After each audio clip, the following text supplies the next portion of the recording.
Aqui é o Mestre Neri e vamos hoje ao vídeo 3 do match do Campeonato Mundial de 1960 entre o Mikhail Tal e o Botvinnik. Então, pessoal, curtam aí, compartilhe, se inscreva no canal, deixe seu comentário aí, muito importante para o crescimento do canal e para a gente trazer boas partidas como essa que vocês vão ver agora, que é muito interessante. Então vamos ao jogo. O Tal de peças brancas aí, Botvinnik de pretas. O contexto aqui é muito importante. O Tal está vencendo o match por 1-0. Ele venceu o game 1. Empataram o game 2. Então existe aquela esperança que o Botvinnik vai se arriscar, né? Existe aquela ideia que ele vai se arriscar, ele vai tentar buscar um ponto nessa partida, ou por o Botvinnik estar de peças pretas, ele vai se contentar com o empate e vai esperar estar de peças brancas para poder jogar, para realmente ganhar. Então, todo esse raciocínio, esse contexto é importante também, principalmente num match, né, entre jogadores de várias partidas. É um raciocínio muito comum, né? Então vamos. O Tal iniciou com E4 e o Botvinnik jogou C6, defesa Caro-Kann. O Botvinnik é um grande jogador de francesa. Então a francesa também era uma abertura esperada por parte do Tal. Ele acabou jogando acabou jogando Caro-Kann. Tal jogou cavalo C3, D5, cavalo F3. Essa é uma ordem de lance possível aí contra Caro-Kann. Geralmente se jogam muito com D4, mas essa ordem de lance aqui não tem nada de errado. É só questão de abertura mesmo. Ele jogou cavalo F3. E aqui o Botvinnik joga bispo G4, né? Aqui mostrando aquela coisa assim, o porquê a Caro-Kann pode ser um pouquinho melhor que a francesa. Acho que essa linha, esse exemplo mostra isso, porque o bispo dessa vez não fica aquele bispo preso típico lá na francesa. Na francesa, geralmente, nós temos aquele famoso bispo de casa preta lá preso aqui, que não vai sair tão cedo. Então essa aqui seria uma das leves vantagens da Caro-Kann sobre a francesa. Então jogou aí bispo G4, H3, aqui o Botvinnik fez bispo toma F3. Geralmente, se eu joguei esse bispo em G4, quando ele é ameaçado foi para tomar. Voltar o bispo aqui não é uma variante geralmente muito interessante. Pode dar algumas complicações aí ao jogador das peças brancas. Exemplo, jogando peão toma peão, peão toma peão, bispo cheque, as pretas ficaram sem a referência aqui para tampar de bispo também. Vai jogar cavalo C6 com muito jogo ainda, sem maiores problemas, né? D4 aqui, temos ainda muita partida. Poderia jogar essa opção, mas Botvinnik foi lá, trocou, né, sem maiores problemas. E nesse momento, o Tal já fez um lance aqui, aparentemente muito estranho e errado, que é o G toma F3. Esse aqui é aquele lance que provavelmente ali todos os comentaristas, todo mundo que olha olha e tem a primeira impressão que foi um erro. Parece um erro de iniciante, né? Literalmente o erro do capivara, né? Toma de G, dobra os peões, porém o raciocínio que o Tal empregou nessa jogada, esse G toma F3, é fantástico. Exatamente por ser um match, né, de campeonato mundial, e geralmente para jogar essas partidas é uma partida por dia. Eu não sei, não tenho informação se na época, por esse ser o game 3, eles jogaram 2 partidas e descansou um dia. Fora que eles já sabiam que um ia enfrentar o outro, então se prepararam aqui meses, né, de antecedência para essa disputa. Ou seja, após o movimento bispo toma F3, G toma F3, O tal aqui tem uma certeza absoluta que o Botvinnik jamais imaginou essa ordem de lance e aqui ele não teria qualquer preparação caseira pronta para esse lance. Acho que essa decisão do tal ela é certeira, né? E o tal em si tinha sim suas preparações caseiras nessa variante. E vamos entender esse lance posicionalmente. Realmente foi um lance ruim? Realmente não teria sentido nenhum? Foi só um lance para poder tirar o adversário da preparação? Não, esse lance tem fundamentos. Qual fundamento? Eu posso não rocar menor mais, mas eu ainda disponho de um rock grande. Então, necessariamente, meu rei não vai ficar exposto. Eu não tenho que pôr meu rei em G1 e ficar com essa coluna G aberta e deixar meu rei exposto. Então, número 1, o rei não vai ficar necessariamente exposto. Número 2, se as pretas jogarem de forma natural, que já seria um movimento como E5, esse é um movimento muito natural numa posição como essa, porque é um movimento que ganha espaço, né? Parece um lance muito bom. Contudo, esse lance é favorável às brancas. E aqui que mora a preparação do tal. Caso o Botvinnik tivesse jogado natural E5, o tal respondia com F4, abrindo a posição onde posições abertas naturalmente vão ser favoráveis ao bispo do tal, né? Ao par de bispo do tal. Vejamos a continuação. Se joga D4, que é uma continuação possível, segue aí cavalo E2, e esse cavalo está trabalhando bem aqui, apoiando esse peão de F4, e em qualquer momento, se as pretas tomarem, o branco já desdobrou os seus peões. E se as pretas não tomarem, o branco também ganha a opção de desdobrar sem tanto problema. Então, o movimento D4 ele seria favorável às peças brancas. Vamos calcular então a captura de E toma F4.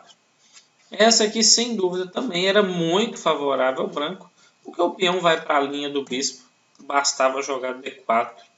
Esse já é um peão muito bem ameaçado, e com certeza o Botvinnik, aí, pela experiência aí de jogar com tal e saber quem ele é, pela toda a trajetória para chegar até nesse match para ser um desafiante ao título mundial, ele sabe que o tal, mais do que ninguém gosta de grandes complicações. Então, movimentos como G5 já são movimentos que o Botvinnik tira de cogitação, até mesmo sendo um bom lance, porque é um lance que complica, que iria sim deixar o rei das pretas exposto caso rocasse menor. É o mesmo caso se o tal rocasse menor. Ele não é obrigado, mas ele já teria que trabalhar com roque grande, já seria um lance bem mais complicado.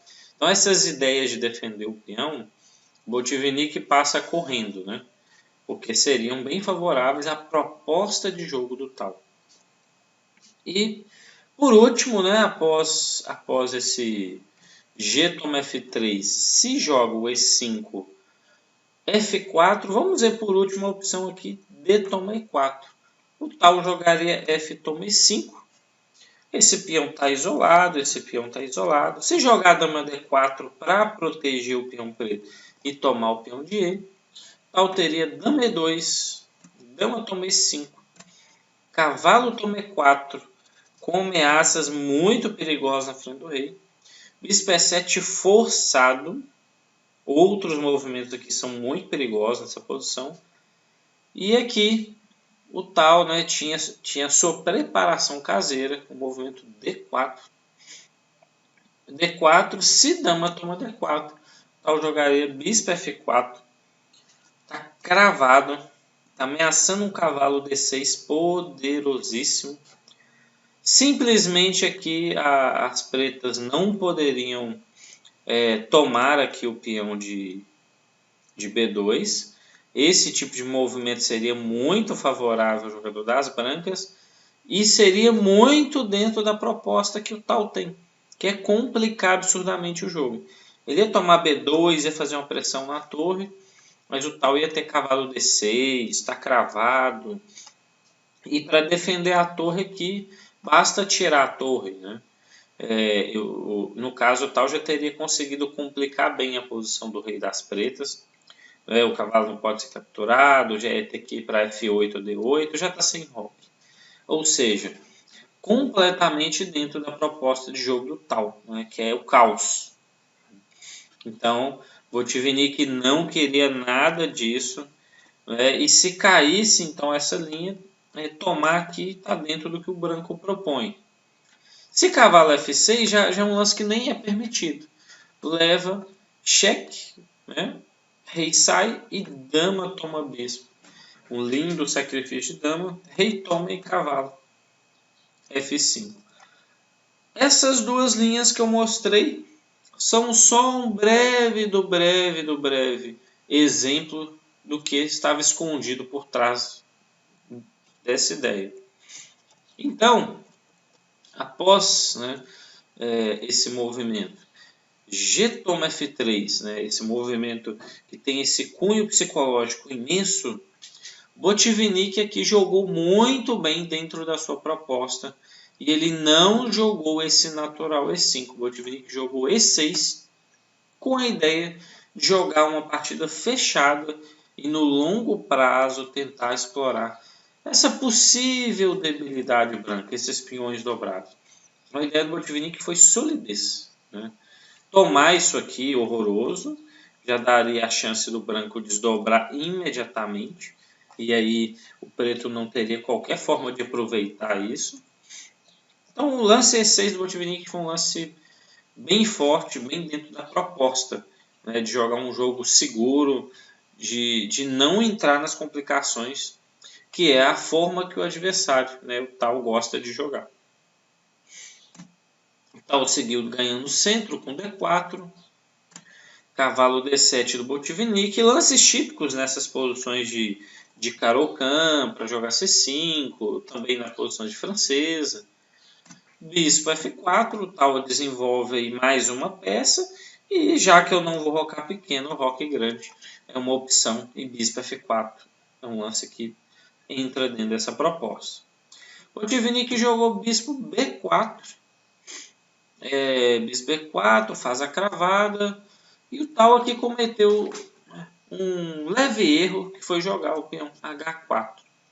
A ideia do tal é porque ele imaginou que o Botvinnik poderia jogar cavalo em E7, cavalo de G7, seguido de cavalo G6.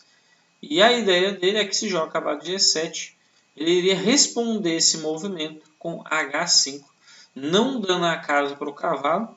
E esse lance tem grande utilidade em pressão no ponto G7. Então um lance bem interessante, porém Botvinnik jogou cavalo de Gf6, ótimo movimento. Ele não tentou a manobra que era imaginada pelo tal e fez uma pressão central. Ele ameaça tomar o peão de E4. O tal aqui se viu obrigado a jogar E5 e após esse E5 aqui, para as brancas, elas perdem a proposta de jogo, que é jogar um jogo aberto, que é ter uma posição com mais complicações. Geralmente as partidas abertas têm essas maiores complicações. Após E5, cavalo H5, bispo G5, que atacou a dama tem que sair do ataque, né? O bispo saiu do ataque do cavalo, dama A5, e aqui o tal acredito que viu que a sua proposta de jogo não funcionou. Ele não conseguiu fazer um jogo aberto, um jogo com complicações, e realmente ele pode futuramente, né, no longo prazo, ter problemas com seus peões dobrados, mas isso ainda é muito difícil e muito distante, né? Mas até então, agora não existe mais justificativa para os peões dobrados. Então por isso que o movimento aqui 5 não foi considerado um bom movimento nesse ponto. Mas ao mesmo tempo ele foi forçado por causa das ameaças, né? Então dama A5. O tal jogou aqui para poder defender essa ameaça preta de bispo toma cavalo, ganhando um peão e trazendo problemas aí para o grande roque branco. Jogou um bispo D2 bem sólido, necessário também se defender corretamente. O Botvinnik jogou dama D4, fez uma leve ameaça aqui no peão. O tal respondeu com A3. O Botvinnik não quer perder o seu bispo. O branco já tem um par de bispo. Bispo toma cavalo seria um erro grosseiro. Então ele jogou bispo E7, manteve um dos seus bispos. E o tal aqui joga bispo E3, exclamação novamente. E o peão de B2 é intocável, não pode ser capturado. Se as pretas por acaso tomem o peão de B2, segue cavalo E4 com perda de dama. A dama não pode ir para B6, não pode ir para B5, não pode ir para B4, não pode ir para B3 e C3 também protegido. Então as peças pretas iriam perder a dama. É um truque até clássico, até básico tecnicamente, mas é uma forma de defender geralmente esse tipo de ameaça. Então, bispo E3, um bom lance, defende o ponto E4, deixa um truque aqui pronto. Botvinnik seguiu com G6. G6 é um movimento muito importante na posição para até mesmo retornar o cavalo para casa F5, porque o cavalo nesse momento não mexe, esse cavalo está parado aqui na posição preta. E G6, além dessa ideia de retornar, é uma forma também de fixar o peão de H4, que é uma possível debilidade para o preto explorar. Porque o peão de G6 exerce pressão frente ao peão. Seguiu então cavalo A4, outro plano aí muito malicioso aí do tal, né? O tal jogando aí bem ao seu estilo, bem agressivo. E o Botvinnik jogou dama D8. Vamos analisar o dama A5, que aparentemente é um bom lance. O preto dá cheque, ameaça o cavalo. E o tal tinha uma réplica muito interessante, que era dama D2. Se o Botvinnik tomar o cavalo, o tal responderia com B3. Observem que a dama não tem casas para mexer. A dama fica perdida. E para não perder a dama, o preto tem que jogar bispo B4, devolvendo a peça. Aqui o tal já poderia jogar simplesmente dama toma bispo, já tinha esse pronto. Até mesmo peão toma dama, mas C3 aqui é mais indicado. Porque após C3 a dama está ameaçada, dama toma peão, A toma B4. E aqui as brancas têm compensação devido à má posição da dama preta. Observem que a dama não tem muitas casas de volta, então provavelmente as pretas teriam problemas para poder resolver nessa posição. O Botvinnik, como eu volto a repetir, não queria nada dessas complicações, então ele não jogou movimento dama 5, jogou dama D8. E como eu mencionei, H4 vira uma debilidade. O tal seguiu com dama D2. E dama D2 é um lance, além de preparar aqui o seu roque, é um lance natural para trazer a dama para o jogo, para apoiar aqui e fazer pressão em G5, H6 junto com o bispo. O Botvinnik jogou o cavalo G7. Ele não quis fazer bispo toma H4. É no fundo a proposta do tal. Se ele faz esse tipo de lance, ele entra novamente na proposta do branco, que é um jogo com muita complicação. O tal teria aqui como réplicas para bispo toma H4, movimentos como bispo H6, então a possibilidade de roque menor não existe mais por um longo período. E o bispo está aqui defendido pela dama, o bispo tecnicamente tem que voltar. E esse cavalo é o grande alvo agora das peças brancas, com a manobra bispo H3, seguido de bispo G4, já que o cavalo não tem a sua volta para G7 devido ao bispo de H6. E se o branco conseguir chegar com o bispo H4, ele vai danificar aqui a estrutura de peças do jogador das pretas, né? Então, vamos ver um breve exemplo, bispo H3. Vamos fazer um lance simples, vamos supor que o preto quer rocar grande, dama C7, bispo G4, grande roque, bispo toma cavalo. peão toma, o tal recuperaria um peão e pressão ainda no ponto H7 aí muito em breve. Então seria aí uma ótima compensação e entraria na proposta do tal, né? Então o Botvinnik não quer nada disso, ele não tomou o peão, não jogou bispo G4, ele preferiu jogar cavalo G7 com a ideia de seguir para casa F5 e o peão branco continua aqui sim sendo um alvo, né? O tal jogou bispo G5, além de ser uma forma de defender seu peão.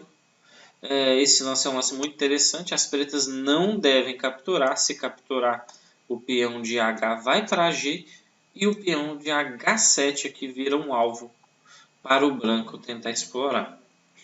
Então tomar não era uma boa alternativa. O Botvinnik acaba jogando H6, ele acaba realizando uma troca de peões.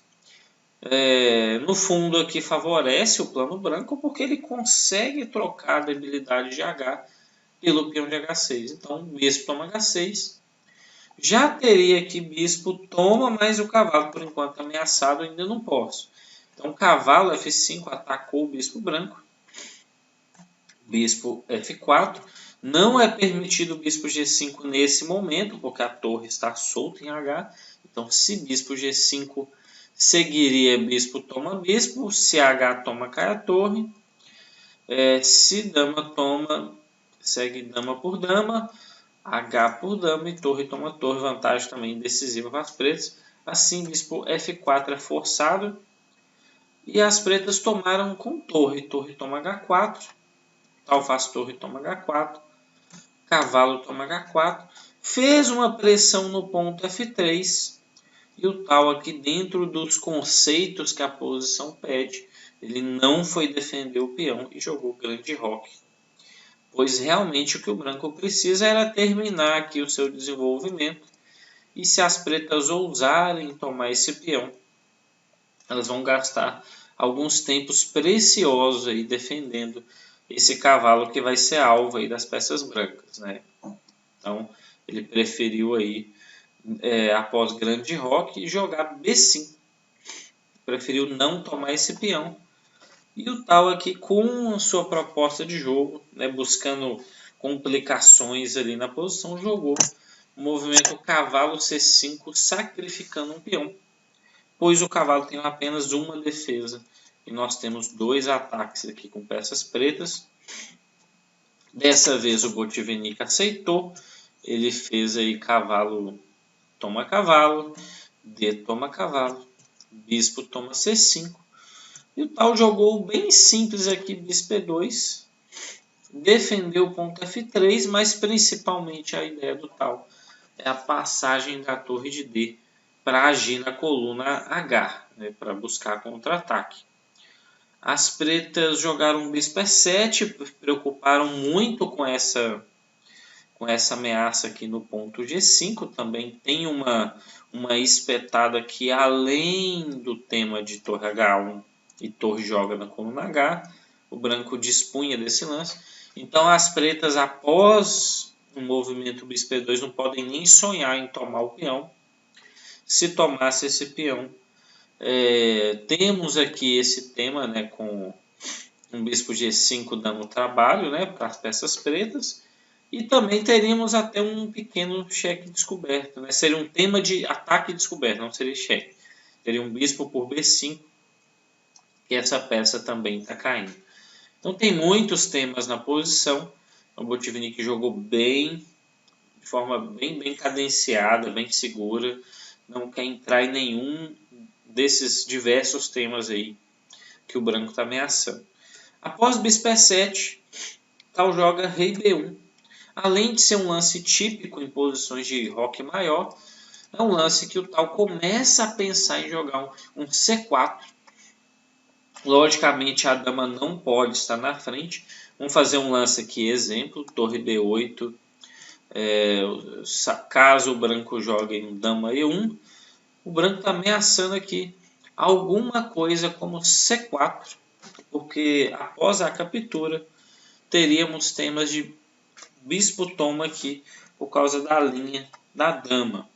Não seria exatamente essa ordem de lance, né? Mas é só para vocês verem um tema. Então, o movimento rei B1 é um movimento bem rico, né? É típico aí, e também, quem sabe, o possível C4 não aconteceu no jogo, mas é uma das ideias. O Tivnik jogou dama C7, tirou já essa dama aí da linha da torre, começa também a, quem sabe, rocar maior. O tal joga torre H1, ameaçou o cavalo. As pretas aqui não podem tirar o cavalo, senão vão ficar aqui com a posição comprometida. Se cavalo F5, torre cheque. Se o rei sair, cai a torre. Se bispo F8, o preto vai ter muito problema na posição, porque as brancas estão ameaçando coisas aqui como o bispo H6, como o dama B4. Estão fazendo pressão aqui em cima da posição do bispo. Então não seria agradável jogar essa posição de pretas. Então após torre H1, o Tivnik prefere rocar aqui grande e sair de qualquer confusão dessa. O branco segue com o bispo G3, faz um duplo ataque no cavalo F5 e torre H7. O tal aí, enfim, começa a entrar na posição das peças pretas, começa a atacar. E após torre H7, o Tivnik jogou um lance muito passivo, torre F8, é um movimento muito passivo na posição. Ele poderia às vezes ter tirado o bispo, jogado alguma coisa como o bispo C5 para a dama fazer o trabalho aí de defesa, mas ele preferiu jogar um lance bem sólido, bem seguro. O tal seguiu com o bispo F4, movimento bispo F4 tem ideias futuras de bispo H6, trazendo problemas para as peças pretas. O cavalo defende ainda, logicamente, mas o bispo F4 é para tirar da linha do cavalo e criar alguma ameaça. Ele jogou dama D8, no fundo também saiu ali da linha, a dama vem trabalhar um pouco na defesa aqui da casa G5 também. O tal jogou bispo D3, como eu mencionei, eliminar aqui o cavalo para jogar a ideia do bispo H6. E o Tivnik joga torre H8. Sabe que essa torre está fazendo uma pressão muito incômoda e propõe aqui a troca de torres. O tal não pode aceitar o peão de F7. Se torre por F7, segue dama E8 e a torre está sem casa. Né? A torre fica sem casa e não teria compensação, então, tomar esse peão. Então ele prefere aqui trocar. Ele toma de dama. Tal joga dama A5. Bateu no ponto A7. Começa a ameaçar aqui entrar na posição das pretas. As pretas, de vez defender, né, de forma passiva, jogando rei B8, rei B7, que começa a ter contra-ataques favoráveis ao branco. O preto joga com dama H1 cheque, rei H2, dama toma F3, pressionou o bispo de casa preta e do branco. O branco seguiu com dama A6 cheque, rei B8, dama toma o peão de C6, e aí não resta outra para as pretas a não se aceitar o sacrifício do bispo. Dama toma bispo. E o tal jogou. Bispo toma B5. Bispo tomou B5. As pretas aí jogaram dama toma E5. Toma mais um peão, a dama começa a agir na defesa. E aqui o tal jogou dama E8, seguiu rei B7. O tal jogou dama C6, seguiu rei B8. E aqui eles acordaram empate. Né? Aqui o tal fala que ele gostaria de jogar um movimento como bispo A6, um movimento bem interessante. Caso tivesse rei toma, seguiria dama cheque, rei A5 forçado e C3 aí mortal, ameaçando um B4 perigosíssimo. Né? E existe uma única defesa para as pretas aqui. Se as pretas tentam algo como o bispo toma, segue rei toma com B4 aí mortal, né, ameaçando o mate. Dama D6 cheque, tentam trocar as damas, perde para B4 cheque. O rei não tem casa, tem que entregar a dama e mate no próximo. Porém, o Tal falou que as pretas, nesse momento, após C3, possuíam um movimento dama E2 cravando. E aí o branco iria ter que achar uma sequência de perpétuo, né? Muito mais complicado quando ainda se tem duas peças. Assim, ele preferiu não entrar nessas complicações e aqui preferiu só dar o perpétuo mesmo. E aqui, após a oferta de empate, o Botvinnik aí aceitou. Então, essa partida aí foi uma partida muito interessante. Acho que aquele lance número 5 aí, que o Tal colocou na prática, é um lance surpreendente aí, muito interessante. Pode quebrar alguns conceitos, mas ao mesmo tempo ele coloca muitos outros fundamentos em cima do lance. E também essa questão de cunho psicológico, que esse cunho psicológico ele é muito, muito importante. Né? Afinal, nós estamos jogando contra um ser humano ali na nossa frente. E é isso aí. Espero que vocês tenham gostado dessa interessante partida, esse Game 3, desse match aí entre o Tal e o Botvinnik. Não deixe de curtir, não deixe de se inscrever no canal, ajuda aí na divulgação, deixe seu comentário, o que você achou. E até o próximo.